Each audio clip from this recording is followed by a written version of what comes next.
গত দুদিনে আমরা জেনেছি যে মিউচুয়াল ফান্ডের কত ধরনের ফান্ড আছে এবং আগের দিন আমরা জেনেছি যে লার্জ ক্যাপ ফান্ড কি। আজকের আলোচনা হচ্ছে যে মিড ক্যাপ ফান্ড কি বা মিড ক্যাপ ফান্ড কি ধরনের ফান্ড। মিড ক্যাপ ফান্ড হচ্ছে আজকের আলোচনা। মিড ক্যাপ ফান্ড কি? তো মিড ক্যাপ ফান্ড হচ্ছে, কথাটা থেকেই বোঝা যাচ্ছে যে মিড ক্যাপ ফান্ড। মিড মানে মিডিল, মানে লার্জ ক্যাপও নয় স্মল ক্যাপও নয়, মাঝামাঝি যে ধরনের ফান্ড বা যে ধরনের কোম্পানিগুলো আছে তা সেখানেতে ইনভেস্টমেন্ট করে যে ফান্ডগুলো, সেগুলোই হচ্ছে মিড ক্যাপ ফান্ড। মানে প্রধানত বলতে গেলে আগের দিন বলেছিলাম যে ভারতবর্ষের টপ 100টা কোম্পানি 1 থেকে 100, এটা হচ্ছে লার্জ ক্যাপের মধ্যে পড়ে। মিড ক্যাপ হচ্ছে আপনার 101 থেকে 250 পর্যন্ত।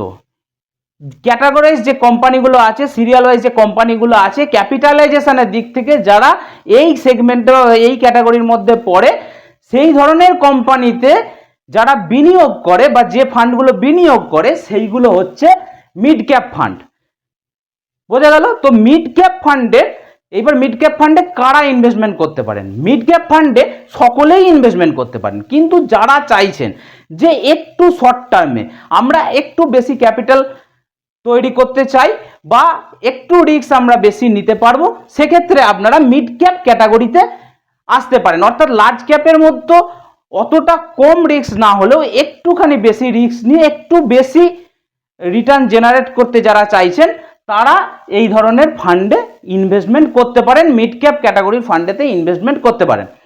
এইবার হচ্ছে মিড ক্যাপ ক্যাটাগরিতে যেরকমভাবে আপনার রিটার্নের পোটেনশিয়ালিটিটা একটুখানি বেশি, সেরকম রিস্কটাও আপনার লার্জ ক্যাপের থেকে একটু বেশি, এটাকে মাথায় রাখতে হবে। এবং যারা চাইছেন এই ধরনের ফান্ডে একটু রিস্ক বেশি নিয়ে আমি 5 থেকে 10 বছরের মধ্যে ইনভেস্টমেন্ট করব, 5 থেকে 10 বছরের মধ্যে আমার গোল আছে, তাহলে সেক্ষেত্রে তাহলে মিড ক্যাপে আসতে পারেন।